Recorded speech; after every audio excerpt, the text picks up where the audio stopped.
Un saludo cordial a todos los amigos y seguidores de Post La Verdad. Sean ustedes bienvenidos a este nuevo episodio podcast de hoy lunes. Sí, hoy es lunes, siendo ya 14 de febrero. Hoy es día de San Valentín para los que celebran eso. Aquí en Colombia, patrióticamente, con la corazón. ¿Cómo es? Con la mano en el corazón celebramos ese Día del Amor y la Amistad en septiembre. Aquí no aceptamos fiestas de Estados Unidos, ni Gringolandia, ni nada de esas cosas, no, nada de eso. Nada, así que San Valentín, eso dejémoselo a Javier Ruiz, @contragoarre, que él celebra esas cosas. Nosotros los colombianos de bien celebramos el Día del Amor y la Amistad, y más bien iniciemos este episodio podcast con una muy buena canción de la gran banda Rata Blanca.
Estaba sonando la canción La llave de la puerta secreta de la gran banda de Argentina Rata Blanca. Esa banda personalmente me gusta mucho, tiene canciones muy buenas.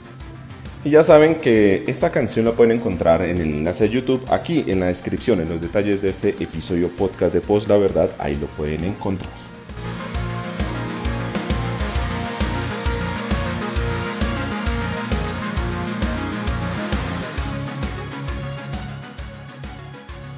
Ustedes saben muy bien que el podcast de Post La Verdad se emite en vivo y en directo desde las 5 de la tarde en Spreaker. Nos pueden escuchar en vivo y en directo y dejar sus saludos tanto en el chat en Spreaker como en el grupo en Telegram. Y también nos pueden escuchar en diferido en todas las plataformas de podcasting como Apple Podcast, Google Podcast, Spotify, Deezer, Amazon Music, YouTube, TuneIn Radio y muchas otras más.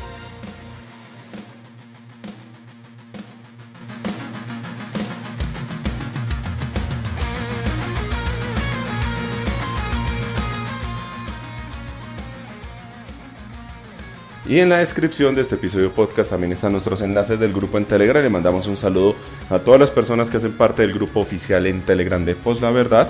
También están nuestros enlaces tanto de Patreon como de PayPal por si nos quieren apoyar. Y el enlace de tutiendainformática.co, que es la tienda de productos informáticos de @ivandacho, con quien los jueves tenemos los jueves tecnológicos o los jueves deportivos. También le mandamos un saludo a Javier @Contragoberria, el distrital, quien goza de buena salud ya está en labores. Y bueno, les cuento que yo en cambio estaba un poquito averiado de la garganta, solo es eso, no es nada más, afortunadamente. Entonces es por eso que he decidido emitir en diferido este episodio podcast del día de hoy, como para evitar que pronto más tardecito pues se me vaya la voz. Entonces sabrán excusarme.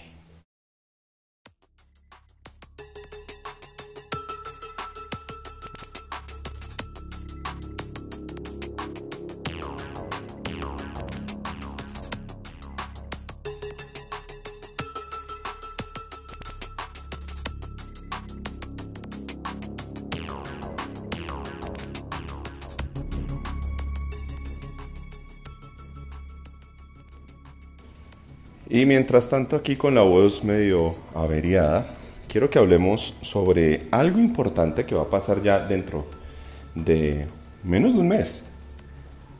El próximo 13 de marzo se vienen las elecciones más importantes que puedan haber en Colombia. Dada la coyuntura, dada la situación en la que nos encontramos, dada, mejor dicho, todas las circunstancias, todo nuestro presente y todo lo que ha pasado en estos 22 años de este siglo XXI, pues sencillamente hacen que las elecciones del Congreso del 13 de marzo sean unas elecciones muy, pero muy importantes. El Congreso es vital, garantizar, obtener mayorías para el Congreso es vital, es importantísimo. Y así hay que mirar las elecciones. Lamentablemente he visto que la publicidad y el Twitter y otras cosas más se han centrado un poco en el tema de las elecciones presidenciales, ¿no?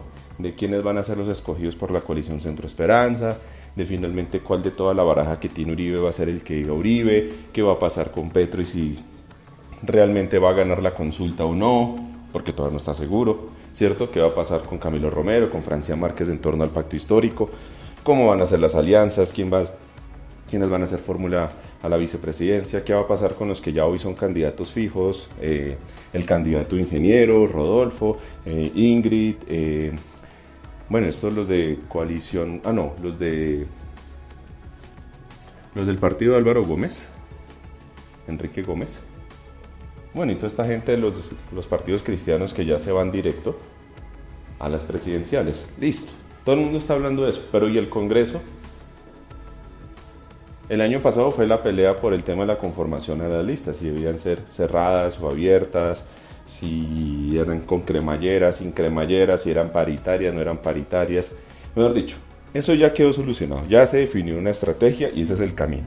Hoy ya no es momento de estar peleando, es que yo quería que la lista del pacto fuera así, es que yo quería que la lista de la coalición Centro Esperanza, es que el presidente Uribe quiere una lista así y yo quería otra. No, ya, eso ya está decidido, eso ya se definió. Ahora lo que hay que votar es por el movimiento, por el partido, por los candidatos que ustedes consideren que son los más idóneos para llegar al Congreso. Pero aquí no importa tanto la figura de la persona. Al fin y al cabo, el Congreso es un órgano colegiado, es un órgano plural. No es un órgano que depende únicamente de una sola persona y ahí se toman decisiones como lo es con la presidencia, no. Al contrario de lo que muchos piensan, el Congreso es algo en donde las mayorías cuentan. Y aquí lo que importa es que en ambas cámaras, en la Cámara de Representantes como en el Senado, pues hayan mayorías. ¿Para qué? Para aprobar las leyes, para mantener el status quo del gobierno que va a llegar el 7 de agosto. Si ese gobierno tiene un Congreso favorable, muy seguramente le van a aprobar todas sus reformas, ¿no? Todas sus iniciativas legislativas, va a tener una relación amigable entre ministros y Congreso, los debates de control político van a ser mucho más laxos, van a ser mucho más amenos, pero si resulta que el Congreso es contrario, es opositor en su mayoría frente al gobierno que llegue, pues sencillamente a ese presidente le van a estar haciendo un infierno, le van a estar convocando a sus ministros a debates de control político, a mociones de censura, le van a estar negando a pupitrazo o levantando el quórum todos los proyectos legislativos que inicie el gobierno nacional, ¿cierto? Es por eso que yo hoy hago énfasis, las elecciones de Congreso son importantes, hay que saber elegir. No hay que guiarse tanto por el personalismo, por la figura. Hay que apoyar más bien es el partido y el movimiento político al cual usted siente que le va a dar su confianza, su voto, más que una persona en concreto como tal. Al fin y al cabo lo que importa es el partido, lo que importa es el movimiento, o lo que importa es la coalición. ¿Por qué? Porque si realmente se quiere un cambio, si realmente estamos tan cansados de lo que es el uribismo, de lo que ha representado Uribe en el poder desde el 2002, lo que ha representado que Uribe sea mayoría en el Congreso, lo que ha representado que el Centro Democrático sea hoy el partido de gobierno y sea hoy la mayoría oficial, ¿cierto?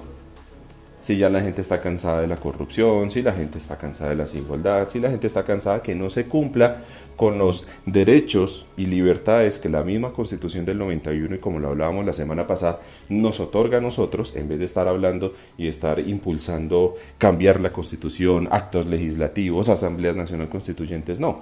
Hay que buscar es que se cumpla lo que está ahí. Y una primera forma es votando. Este fin de semana veía que había una tendencia en Twitter que decía el paro es en las urnas. Y sí, ahorita no es momento de salir a marchar, no. Ahorita es el momento de ir, de convocar a toda la gente en capacidad para votar, a toda persona mayor de 18 años que tenga cédula, no la contraseña, que tenga cédula y pueda ir a votar. Que haya inscrito su cédula, que verifique en la página de la registraduría en dónde puede ir a votar. Si está en el exterior, ¿cuál es el consulado más cercano para ir a votar y cómo será el mecanismo? Teniendo en cuenta que las elecciones incluso se abren unos días antes pensando en todas las personas que viven fuera del país. Hay un sinfín de alternativas y de facilidades que nos otorga el Estado, pero que sencillamente mucha gente o no las conoce, o le da mamera, o sencillamente no quieren ejercer el voto. Y lastimosamente terminan engrosando la abstención. Yo siempre he sido muy crítico con el tema de la abstención. Personalmente a mí el tema de la abstención no me gusta. Considero que ahí está el principal foco del por qué llegan los corruptos al poder. Y es que al corrupto le queda fácil comprar unos pocos votos, sabiendo que con una abstención del 60% o más, la va a tener fácil. Es que resulta que eso fue lo que pasó hace 4 años. En el 2018, elecciones de Congreso, elecciones de presidencia, de primera y segunda vuelta, la abstención fue mayoría. Más del 60% de las personas no fueron a votar, sea por la razón que sea, no fueron a votar. Por eso, Uribe pudo ser mayoría en el Congreso, obteniendo él solito solo 800.000 votos, alrededor de 800.000 votos. Mockus fue segundo como con 400.000, 600.000 votos más o menos, si mi memoria no me falla. Y el uribismo, el Centro Democrático, es hoy el partido mayoritario en Senado, y el Partido Liberal, que obtuvo la mayor cantidad de curules en Cámara de Representantes, apoyó a Duque en segunda vuelta. ¿Por qué creen ustedes que las elecciones a Congreso sean primero que las presidenciales? Porque realmente estas son las más importantes. Y esto va a definir mucho el panorama político. Las elecciones de Congreso y a lo largo de la historia desconocen un poco el tema de lo que van las encuestas. Porque si hubiera sido por encuestas, entonces sencillamente hace 4 años en las elecciones al Congreso la lista de los decentes hubieran obtenido una mayor votación y no estarían peleándose el tema de la curul de Bolívar y no les habría dolido tanto la torcida que les hizo Manguito, porque al fin y al cabo Manguito fue una curul de la lista de los decentes y harto que les costó haberla obtenido, como para que él terminara después aliándose con el uribismo y hoy haga campaña en Crocs en mano o con los Crocs puestos diciendo que él está en los zapatos de Uribe haciendo campaña ya por el centro democrático. Miren una cosa, el mismo Petro lo ha criticado, el mismo Petro ha dicho que no hay disciplina a la hora de votar y lo hizo con las elecciones del 2019. Holman Morris obtuvo creo que 400.000 votos, si mal no recuerdo. Bueno, Holman Morris fue la tercera fuerza a la alcaldía. Primero Claudia López, segundo Carlos Fernando Galán, por lo tanto él tuvo derecho a ocupar una curul en el Consejo, curul que ya renunció para poder aspirar con el nuevo liberalismo otra vez al Congreso. Y Holman Morris quedó tercero. Pero resulta que si uno mira la elección de Holman Morris versus la elección de las curules al Consejo por parte del movimiento que apoyaba a Holman Morris, por lo tanto el movimiento que lideraba Petro ahí, no es lo mismo. Esos votos se desperdigaron. No fueron los mismos votos que obtuvo Holman Morris a favor de los votos que tuvieron, que tuvieron aquí las candidatas al Consejo por parte del movimiento que apoyaba a Holman Morris, de todo lo de la Colombia humana. No, sencillamente fueron muy pocos y Petro hacía la cuenta en un Twitter. ¿Eso qué quiere decir? Que la gente sencillamente no está votando como debe ser. Si usted va a votar por una fórmula, la presidencia, por un partido, por una coalición, es coherente, es más que evidente que usted tiene que votar por esa misma fórmula, por ese mismo partido, por ese mismo movimiento al Congreso. Si usted va a votar por la coalición Centro Esperanza, por alguna de sus precandidaturas en la consulta, pues usted vote también por esa misma coalición en la Esperanza al Congreso, tanto Cámara como en Senado. Ay, es que yo no sé por cuál candidato votar. Pues sencillamente marque el tarjetón por el partido. Ese voto se le dará al partido y contará para que obtengan más curules. En este caso, que es lista abierta. Si es lista cerrada, pues es más fácil, es solo votar por el partido y sale. Por ejemplo, el pacto histórico. Si usted va a votar por Francia Márquez, si usted va a votar por Camilo Romero, si usted va a votar por Petro a la presidencia, pues sencillamente marque las casillas del pacto histórico, tanto para Cámara como para Senado. Sencillo. Así lo hacen los uribistas. Y eso no es malo, eso es bueno. Porque eso quiere decir que hay disciplina, que hay una coherencia por parte del elector, que el partido, el movimiento le ha hecho las cosas fáciles al elector y el elector sabe que si va a apoyar a una figura a la presidencia, va a apoyar B, una figura, un partido, un movimiento al Congreso. Sencillo. Ya está la opción de si es lista abierta o lista cerrada. Personalmente, yo comulgo más con las listas cerradas. Contrario a lo que nos decía nuestro invitado Gabriel en la semana pasada, que estábamos hablando con él sobre su candidatura a la Cámara de Representantes por el Partido Verde. Él decía que no, que le gustaba un poco más el tema de las listas abiertas, porque eso quiere decir que cada uno de los candidatos va a hacer campaña y va a apoyar, ¿cierto? Pero que en cambio si se hace una lista cerrada, pues los que están de un número para abajo en esa lista, en esa conformación, pues sencillamente se van a relajar y saben muy bien que no van a ganar. Pues craso error, y eso habla muy mal del partido, eso habla muy mal sencillamente de lo que representa el movimiento y resalta que aquí lo que prima es el interés particular, el personalismo, más que el interés colectivo de un movimiento, de un partido. Una lista cerrada garantiza que lo que va a llegar ahí es el partido con unas ideas, con unos postulados claros, y que ese partido que llega lo hace porque supo cautivar a ese elector, a esa persona en capacidad de votar, para que sencillamente eligiera por ese partido, por esas propuestas que reúne. Es que vuelvo y digo, en el Congreso no se necesitan grandes figuras, en el Congreso sencillamente por partido no toca, no se necesita que un partido, por ejemplo, tenga solo cracks. hablándolos en términos futbolísticos. Es que, ¿de qué me sirve que en un equipo de fútbol tengamos un Neymar, un Messi, un Cristiano, ¿cierto? Un Mbappé, y si revivimos a las viejas glorias, entonces en ese equipo metemos un Zidane, metemos un Ronaldo Nazario, ¿cierto? ¿Y quién quita el balón? Como lo decía Iván Mejía en El Pulso del Fútbol, ¿quién quita el balón? ¿Quién es el gregario en ese equipo, en términos ciclísticos? ¿Quién apoya? ¿Quién la lucha? ¿Quién la suda?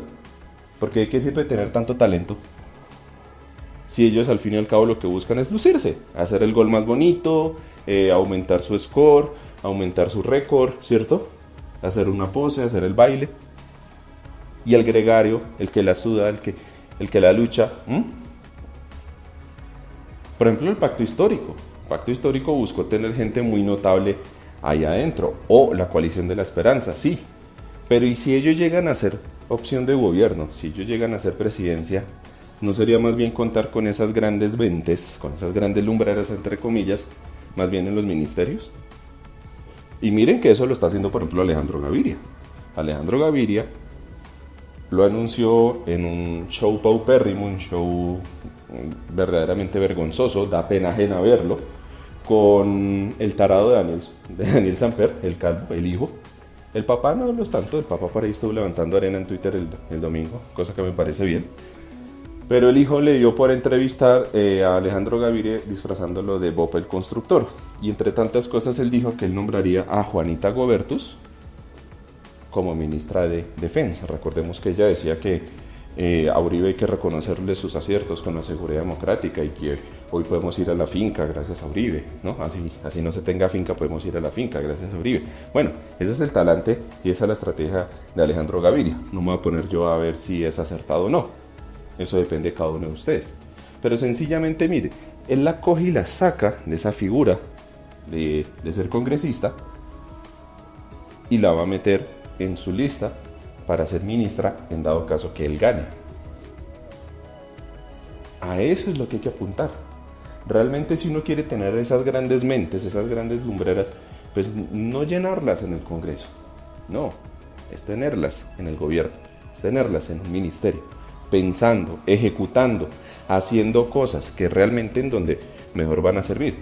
Al fin y al cabo para el partido, y como le dije hace un momento, el partido es solo para que haga bulto, para que obtengan curules, para que el partido en masa diga, mire, yo tengo no sé cuántos votos y con esto garantizamos mayoría, por ejemplo, para aprobar una nueva reforma tributaria, o sencillamente tenemos mayoría, por ejemplo, para aprobar una reforma, por ejemplo, hablemoslo en términos de las propuestas que tiene Coalición Centro Esperanza y Pacto Histórico, el tema del aborto.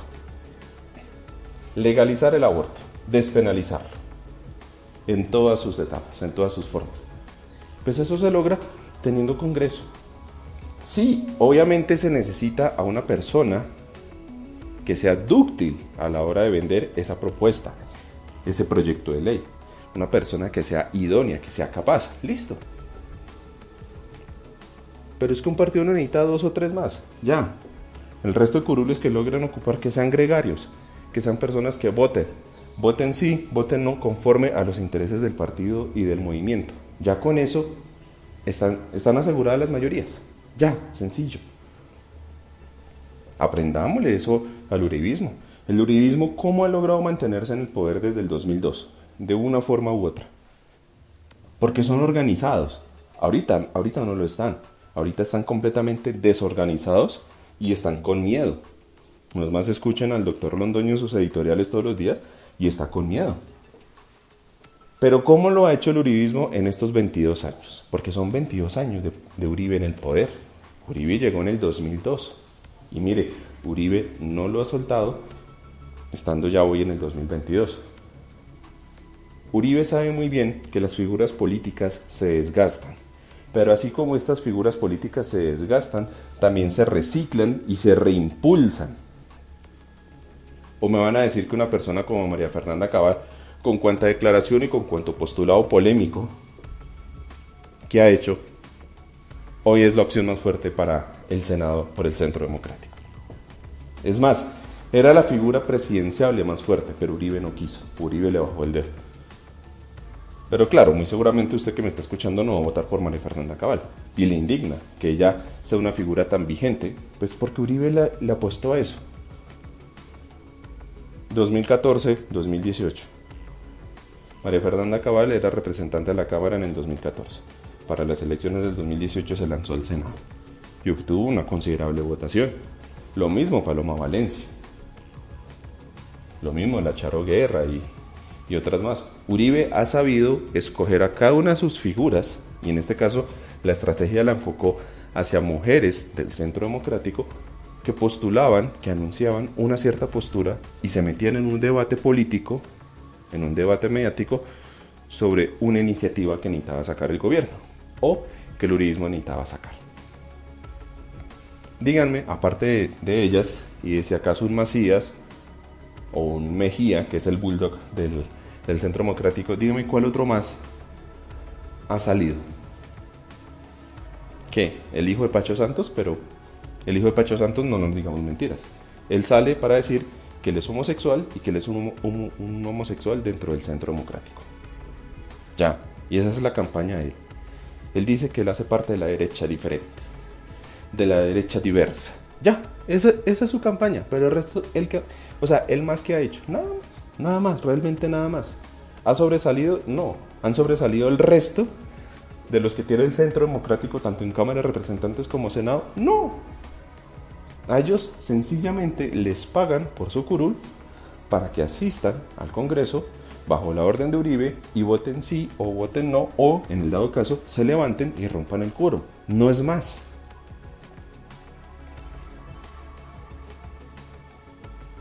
El año pasado veía cómo muchos se asombraban y se jalaban los pelos hasta la nariz diciendo: ¡ay!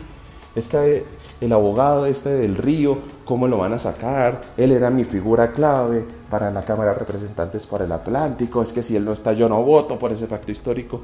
No, espérense. Por información que he visto, al parecer es una apuesta que tiene Petro, en dado caso que gane la presidencia, de poderlo ternar a él como fiscal. Y qué mejor sería tener una persona preparada y con la experiencia como la del abogado del Río, que tiene la experiencia conforme a la ley, es abogado, es penalista, ¿no? Ha ejercido el litigio para que sea fiscal. ¿Qué gracia tiene quemarlo y gastarlo, gastar esa figura, gastar ese cartucho en la Cámara de Representantes por el Atlántico? ¿Hay qué importa más? ¿El personalismo, la figura, el crack, o sencillamente importa más el gregario? El volante de contención que quite el balón, más que otra cosa. Yo voy por esa segunda opción. Las grandes figuras es para usarlas, para lucirlas y para que ganen protagonismo en escenarios que son importantes. Que son importantes para que los ejerza una única persona, como lo es la Fiscalía, como lo es la Contraloría, como es la Procuraduría.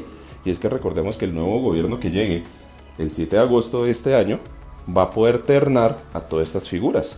Así lo hizo Duque. Entonces nosotros nos indignamos: es que Duque cooptó el poder. Pero eso lo hizo ¿por qué? Adivinen, por tener mayorías en el Congreso. Gracias a eso, Duque se ha sostenido. Gracias a eso, cada uno de sus nombramientos, de sus ternas, se han sostenido y han hecho lo que el uribismo quiere.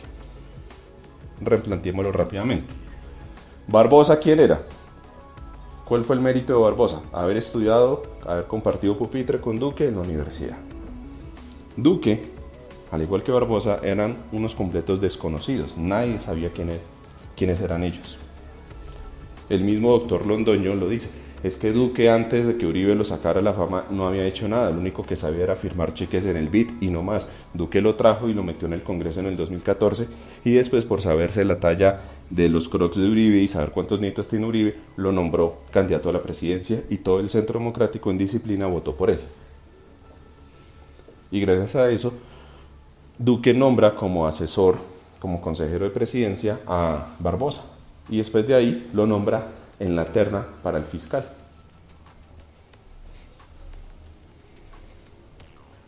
Ya, ahí está. Por eso es que hoy el uribismo tiene fiscal y tiene una fiscalía que está oficiando como abogado de defensa en el caso de Uribe pidiendo la preclusión, por ejemplo. Margarita Cabello, ministra de Justicia de Iván Duque. Una pésima ministra a la cual se le caían los decretos de los estados de excepción al inicio de la pandemia y que Duque, para no desgastarla tanto, sencillamente la ternó para que fuera elegida procuradora. Y hoy está encargada de la jurisdicción disciplinaria y la investigación disciplinaria de todos los funcionarios públicos. Es por eso que en casos mediáticos, en casos importantes de corrupción, no pasa nada. ¿Por qué? Porque esa corrupción que toca al Centro Democrático y a sus aliados tiene que pasar por esa procuraduría de Margarita Cabello Blanco y no pasa nada. Lo mismo sucede con el tema del Contralor.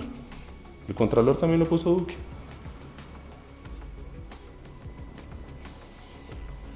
Y mire que son figuras importantes. Entonces, si una coalición Centro Esperanza, si un pacto histórico, si, bueno, otro partido de los que quieran representar el cambio, bueno, Fuerza Ciudadana, no sé si les alcance, pero listo. ¿Qué tan conveniente es que hayan tenido esos personalismos y más bien se hayan enfocado en el trabajo en equipo? A eso es lo que hay que apuntarle. He escuchado a gente y he visto trinos de personas que dicen, es que yo solo voy a votar por gobierno, por presidencia. Mi voto va a ser por tal. Y ya, yo eso del Congreso no voto porque en el Congreso solo roban. Sí, en el Congreso roban, pero no por eso usted tiene que dejar de votar. No es lo correcto. Usted tiene que ir a votar. Hágalo. Si usted quiere y le gusta un presidente, un candidato a la presidencia, pues vote por el partido que está apoyando a ese candidato a la presidencia en el Congreso. ¿Usted quiere que su candidato, en dado caso que llegue a la presidencia, la tenga fácil? Pues vote por ese partido que lo está apoyando al Congreso. Y no sirve tener un presidente que represente un cambio si no va a tener Congreso a favor. ¿Por qué cree que los corruptos le apuestan más al Congreso? ¿Por qué cree que un tipo como Gerlain da 12.000 millones de pesos y hasta más por una curul en el Congreso?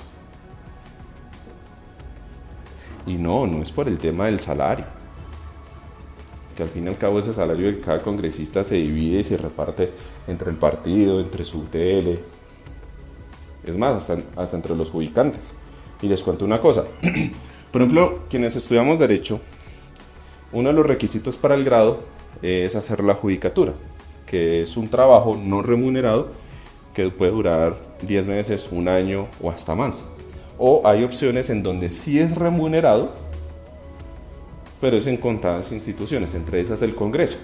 Resulta que conocí compañeros de la universidad que por cosas de la vida y sin importar el partido, obtuvieron y lograron llegar al Congreso para hacer su judicatura dentro del despacho, por decirlo así, dentro de la oficina de un congresista como tal. A ese judicante le pagaban, creo que 1.200.000, lo cual pues, para un salario para alguien que acaba de salir de la universidad, pues es algo muy bueno, 1.200.000, 1.500.000. ¿Por qué? Porque eso está definido administrativamente. El congresista puede tener judicantes y le tiene que pagar de ahí. Listo. ¿Qué pasaba? Que en el papel ese judicante recibía ese pago, ese 1.500.000. Pero bajo de cuerda el congresista le pedía la mitad. O sea, que al judicante, a ese estudiante de Derecho, que está haciendo un trabajo ahí, solo recibía 750.000 al mes, porque los otros 750.000 se los cogía el congresista para él mismo. Entonces van a decir, uy, sí, pero es que qué malo, es que esos son unas ratas. Sí, pero esas ratas ¿cómo llegaron? ¿Por qué? Porque muy seguramente hubo alguien que votó por él, y muy seguramente también compraron unos votos. ¿Y qué hubiera pasado si no hubiera abstención? Pues que ese corrupto, a esa rata, le hubiera tocado más difícil llegar al Congreso. Vuelvo y digo, la abstención es la que hace el camino, le pavimenta el camino al corrupto para que llegue, para que tenga que comprar unos pocos votos, haciendo cálculos, unos pocos votos, para poder llegar a esa curul. Es que en el Congreso pasan todas las leyes. La función del Congreso es sacar leyes, por algo es el legislativo, por algo el Congreso es la única entidad, la única corporación que hace parte de la rama legislativa, porque sacan leyes. Y no solo sacan leyes, hacen debates de control político, están al tanto de las cosas. No por nada hacen lobby en el Congreso. Entonces llega una empresa minera y dice, mire señores congresistas, queremos hacer un proyecto minero de extracción a cielo abierto en Santurbán, en Cajamarca, en la Sierra Nevada de Santa Marta, en la Sierra Nevada del Cocuy, ¿cierto?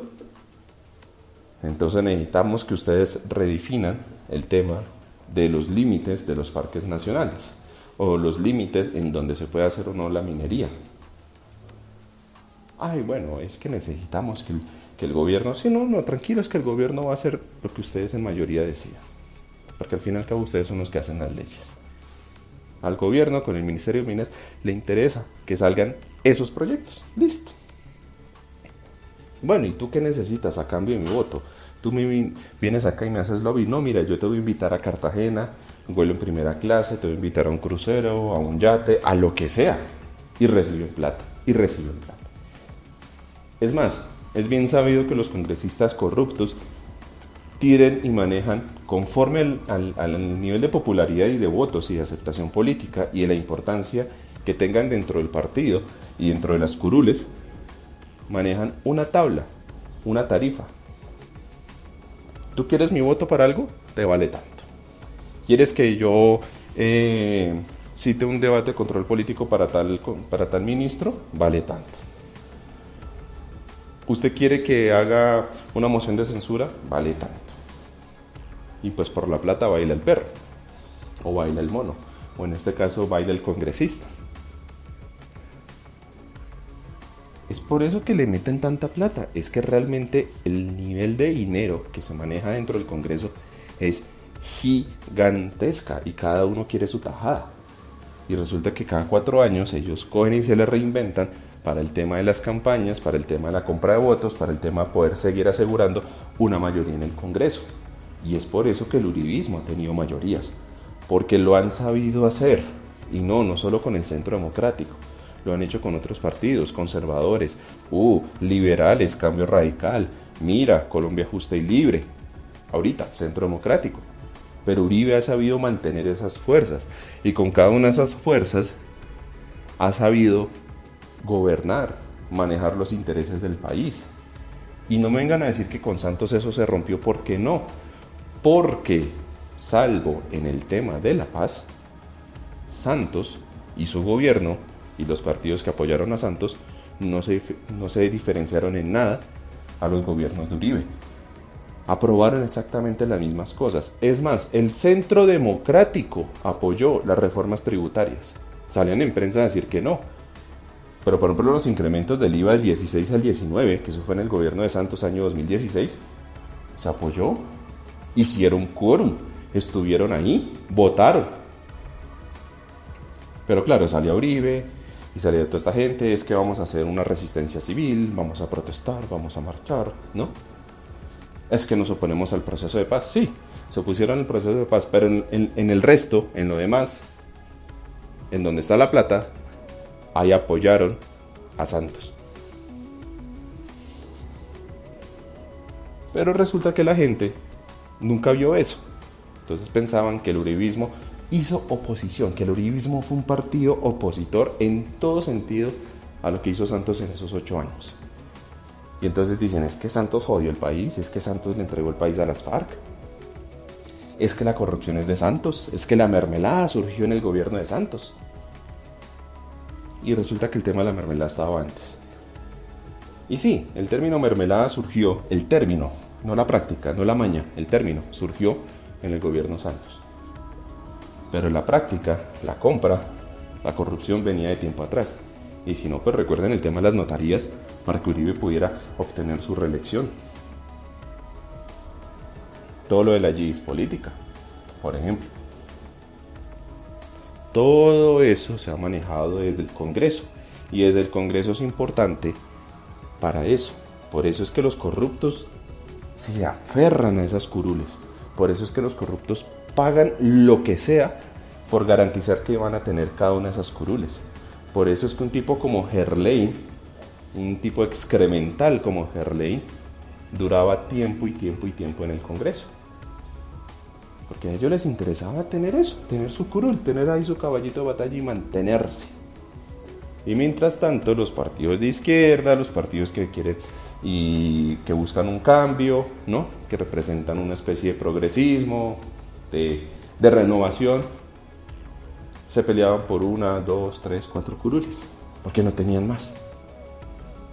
Y entonces era una izquierda dividida, una oposición dividida, mientras que el otro bando, sin importar el nombre del partido, iban por unos mismos intereses: obtener curules, ser un mal necesario y cogobernar con el presidente de turno.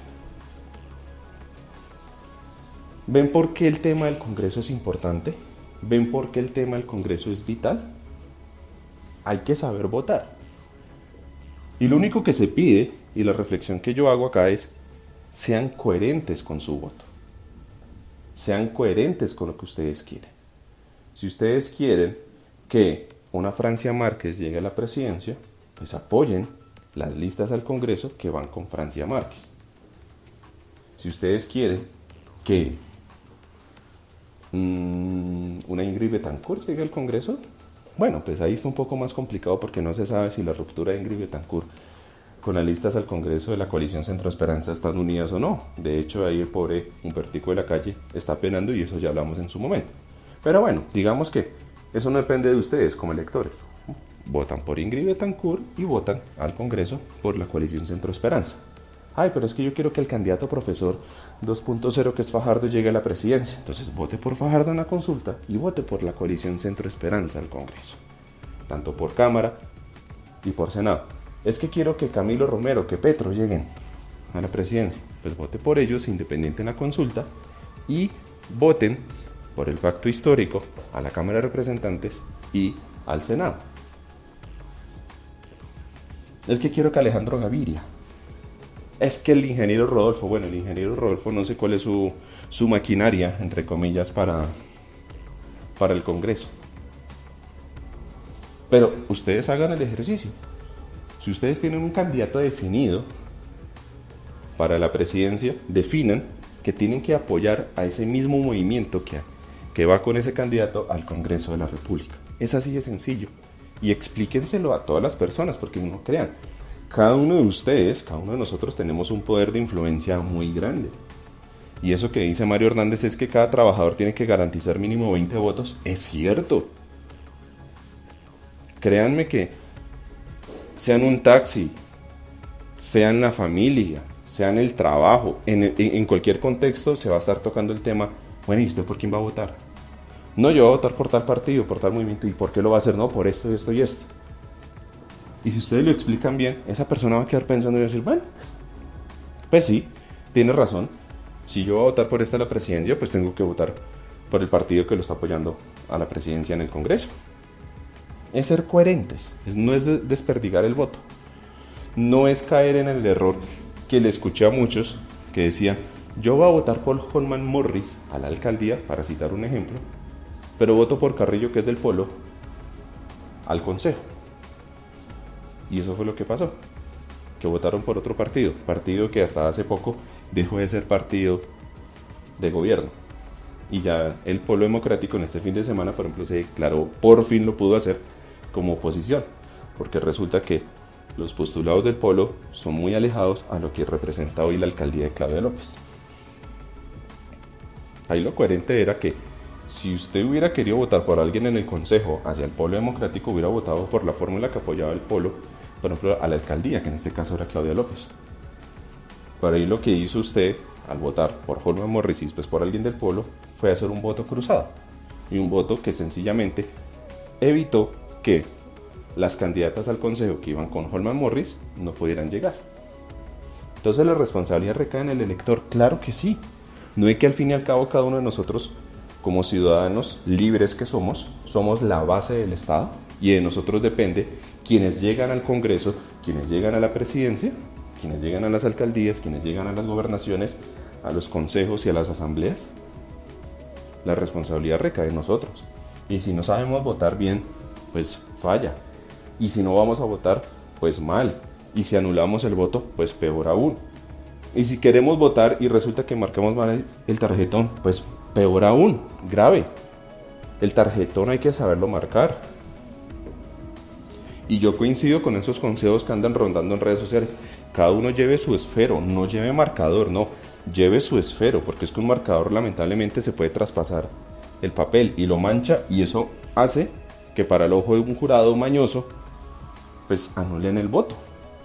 Marque bien el voto dentro de la casilla, no se salga del renglón. Es más, yo le recomiendo, ni siquiera vote por el candidato como tal. Marque solo el voto por el partido.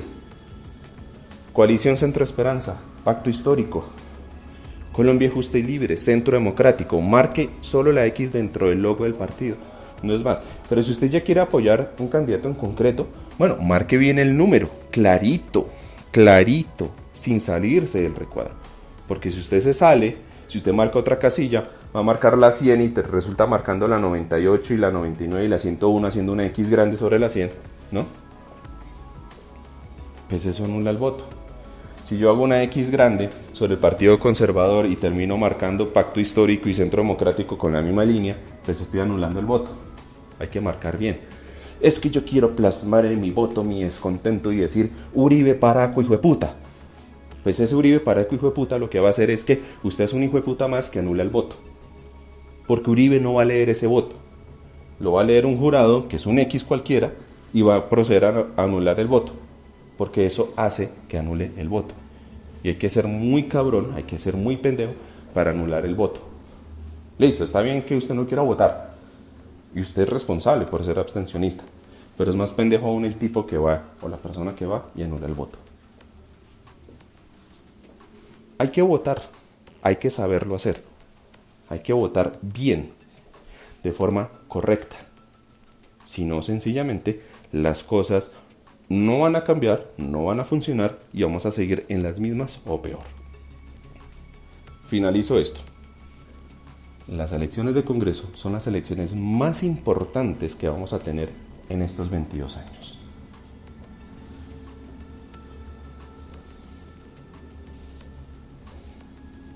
Son las elecciones más importantes que vamos a tener en 22 años. Y pues depende de nosotros. Uribe llegó a la presidencia hace 20 años, corrijo acá. Pero digamos que hace 22 años él ya estaba fraguando el tema, gracias a Pastrana en la presidencia. Porque Pastrana fue, como él mismo decía, el presidente del nuevo milenio. No, el presidente del nuevo milenio fue Uribe. Y en este milenio, en este siglo, ha tenido Colombia como la tiene. Y si la gente no sabe votar, si la gente no logra configurar un cambio, no lo hace en forma disciplinada, en forma coherente, aspirando al tema de las presidenciales y al tema del Congreso, sencillamente no va a haber cambio y vamos a seguir igual o peor. Piénsenlo, analícenlo, revísenlo y ustedes se tienen que dar cuenta de una cosa: el voto es de cada uno de ustedes. Ustedes voten por el que sea, pero háganlo de forma clara, de forma honesta, que su voto sea un voto informado, un voto a conciencia, un voto que va a decidir lo que va a pasar con usted, con su familia y con el país en el futuro. Así es de importante el voto. El voto no es para menospreciarlo, el voto es para honrarlo, ejercerlo con disciplina, con conocimiento, con responsabilidad.